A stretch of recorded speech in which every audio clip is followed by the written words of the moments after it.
কাদিক্রিকুম আবাআকুম আও আশাদ্দা যিকরা। কি পরিমাণ আমারে ডাকবা, কতক্ষণ ডাকবা, কি পরিমাণ ডাকবা? আল্লাহ বলে সারাদিন নিজেরা বাবা দাদা বংশধর নিজের আশপাশের মানুষকে যে পরিমাণ ডাকাডাকি করো ওই পরিমাণ আমি আল্লাহকে ডাকো, অথবা তার চাইতে বেশি পরিমাণে আমি আল্লাহকে ডাকো। আমরা মানুষ মাত্রই ডাক দেওয়া ছাড়া আমাদের জীবন চলবে না। মানুষ মাত্রই জীবন চলার পথে কাউকে না কাউকে তাকে ডাকতে হয়। হয় মাকে ডাকলাম, নয় বাবাকে, নয় স্ত্রীকে, নয় ছেলেকে, নয় মেয়েকে, নয় ভাইকে, নয় বোনকে, হ্যাঁ, নয়তো কাস্টমাররে ডাক দিলাম, নয়তো দোকানদাররে ডাক দিলাম, নয়তো অটোওয়ালারে ডাক দিলাম, নয়তো সিএনজিওয়ালারে ডাক দিলাম।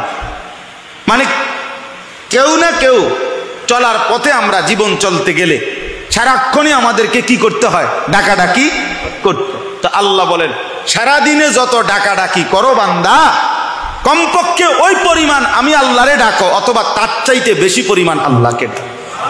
এর চাইতে নিচে যেন না হয়, এর চাইতে কম যেন না হয়, এর চাইতে কম যেন না। তার মানে আল্লাহ তাআলার মূল চাওয়া যে বান্দা যখন তুমি যেখানেই থাকো আমার ইবাদত পালন করার পরে আমারে সঙ্গে নিও, আমার নাম স্মরণ করো।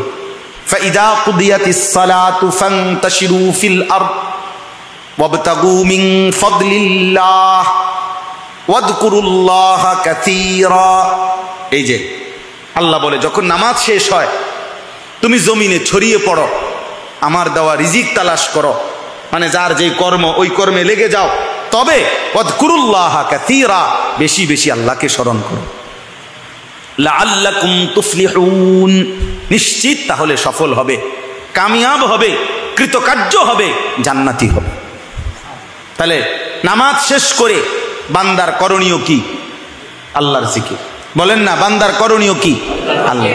হজ শেষ করে বান্দার করণীয় কি? আল্লাহর জিকির। কোরআনুল কারীমে আছে ওয়ালি তুকমিলুল ইদ্দাতা ওয়ালি তুকাব্বিরুল্লাহ আলা মা হাদাকুম। গুনে গুনে গুনে গুনে পুরা রমজান মাস রোজা আদায় করো, এবং পুরা মাস যখন শেষ হবে, ঈদের চাঁদ উঠবে, এবার আমি আল্লাহর তাকবীর আল্লাহু আকবারের ধ্বনি বুলন্দ করো, উঁচা করো। এজন্য আমরা ঈদুল ফিতরের দিন কি পড়ি? আল্লাহু আকবার, আল্লাহু আকবার, লা ইলাহা ইল্লাল্লাহ, আল্লাহু আকবার, আল্লাহু আকবার, ওয়ালিল্লাহিল হামদ। এই যে আল্লাহ বলছেন আমার নাম বুলন্দ, আমার নাম বুলন্দ। এভাবে বারবার আছে ওয়াযকুরুল্লাহা ফি আইয়ামিন মা'দুদাত।